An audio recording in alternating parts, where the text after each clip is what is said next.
If you're not booking as many of your leads into appointments as you'd like to be, in this video I want to share with you the exact lead nurture method that I've used over the last 3 years to consistently get 33 to 56% of my leads to book an appointment. And this is tracked over multiple years with dozens of clients and more than 3,000 appointments. So what I'm going to share with you, I know works. It all comes down to one simple method I call first base principles. Now, if you're familiar with baseball, we've got a baseball diamond here.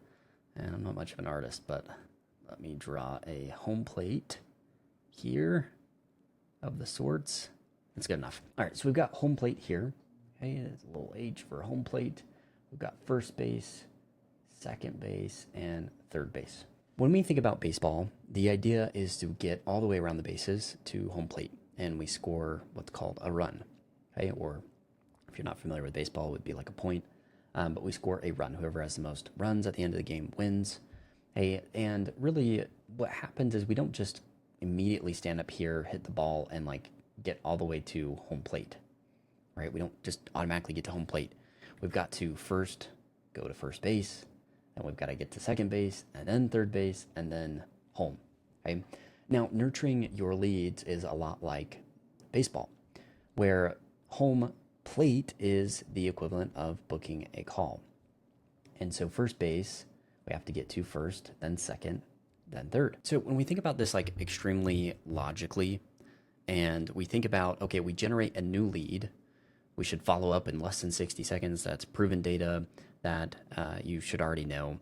But we want to follow up in less than 60 seconds so we can have like a 4x output in replies. But what do we say in that message to get that reply? Are we reaching out saying, hey, do you want to schedule an appointment? Do you want to buy my thing? Do you want to spend thousands of dollars on my program? No. And what I find a lot of times is that's what you're doing. And it really is a big turnoff. And so when we think about it logically, what am I trying to do? Well, at first base, I am strictly trying to elicit a response. I'm trying to get a reply. Okay? What would be the easiest way to get a reply? Because if I just get a response, and it's a positive response, I've just increased my odds of scheduling them because now I can have a dialogue, I can have a conversation. And so if the goal is just to get them to reply, well, what's the best way to do that? Why don't I ask a yes or no question? How can I make it as easy as possible for them to respond without having to think, well, it would be a yes or no question, okay? So there's that. I'll come back to this. Let's take a look at second base. Second base is all about determining their goal and outcome. Hey, trying to determine what they're actually trying to accomplish once we've gotten that response. Base number 3 is all about understanding the attempts that they've made to solve this problem and what they've done in the past. So here's the exact message that I use that has resulted or helped with this 33 to 56% booking rate. That is, hey, first name, you're going to laugh at how simple this is. Did you just fill out our form on whatever platform to get more info on solving their problem? That's it. That is the easiest question in the world that they could respond to. Hey, John, did you just fill out my form on Facebook to get more info on fixing XYZ, on reducing your taxes, on getting more clients, whatever that may be? That's the message that I've used. All right, just sped up the process of putting in base number 2 and base number 3 messages. Biggest thing, so base number 2 is goal and outcome. Hey, this would essentially be like, okay, we've gotten to first base. They said, yes, I did fill out that form. You'll be shocked at how many people just reply yes. Okay, we've initiated that conversation. The odds of scheduling them have just gone up because we've gotten that response. Okay, you said, great. What are you hoping to achieve by getting XYZ, which is essentially the opposite of the problem, which is the big outcome that they want, okay? Then base number 3 is got it. That makes sense. What have you already tried to solve this big problem of yours, okay? And then from there, it's just jumping into awesome. Would it make sense to jump on a call and chat about how we can maybe help you? Don't need to overcomplicate it more than this, but this is the biggest thing that I want to focus on for this video, which is this first base principle, specifically getting the highest number of responses on that first message. Hey, first name, did you just fill out our form on our website to get more info on solving the problem? Obviously they did, because we've got their information, but just getting them to respond yes will dramatically increase the number of booked appointments that we get. Then we're going into again the goal and outcome. What are you hoping to achieve? Third, what have you done to try and solve this? And then third, being really casual, being cool about it, being great. Would it make sense to jump on a call? That's what we've done. Okay.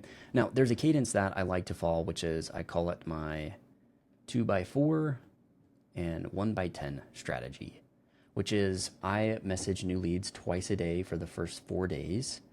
And then after that, once per day for 10 days. And then really I go twice a week for 30 days after that. Hey, not twice a day, that's twice a week. If I can squeeze that in there for 30 days. Okay. And what this does is it front loads when the lead is most warm, when it's a hot lead and they are at peak interest, most interested when they've submitted their information. So twice a day, this is the first message. And then it's essentially from there, I wait about 10 minutes and I send a message that just says, let me know, with a smiley face, like old school smiley face. You'd be surprised. I've used that in the financial space for tax firm, financial firms, wealth management, and it works super great. A lot of people get busy and so they forget to respond. So 10 minutes after, 2 hours or 4 hours after, I'll send that little message. It's just follow it. Just hey, let me know, kind of re-pinging this message. And then the next few messages after that are pretty much saying this same thing, just in a different way. Next message might be like, hey, just wanted to make sure it was you who actually filled out our form. Let me know. Really simple, yes or no question. Again, this first base principle, the reason I've been able to get 33 to 56% of leads to book, which is about 2 to 4 times the industry standard, meaning I'm getting 2 to 4 times more pipeline throughput, more revenue, more appointments than the industry standard, just by seeing how many people I can just get to respond to a text message. That's it. So if there's anything you take from this video, which was to hit home on this principle, it's see how you can get as many people to respond to your very first initial text and the few texts after that. From there, these become a little bit more like call to action, where we start testing out, hey, like, did you want to jump on a call and talk about this problem that you have? Hey, I've got a few spots open. Did you want me to save you one? And then from here, the twice a week for 30 days is really like your more nurture and value, where like you're actually like sending stuff that's useful. Value equals usefulness. I don't know where I heard that. I heard it from somebody, but value equals useful. And so when we can send them stuff that's actually useful, that they can use, that's how we properly nurture them for those twice a week for 30 days. And they're much more likely to feel that reciprocity, to come back and respond, and also just feel like, hey, these guys actually can help. So that is first base principles. Use it, try it out. It works. It's backed again. A lot of good stuff here. So I don't think you'll regret it by trying it. So go out and try it, and good things will happen.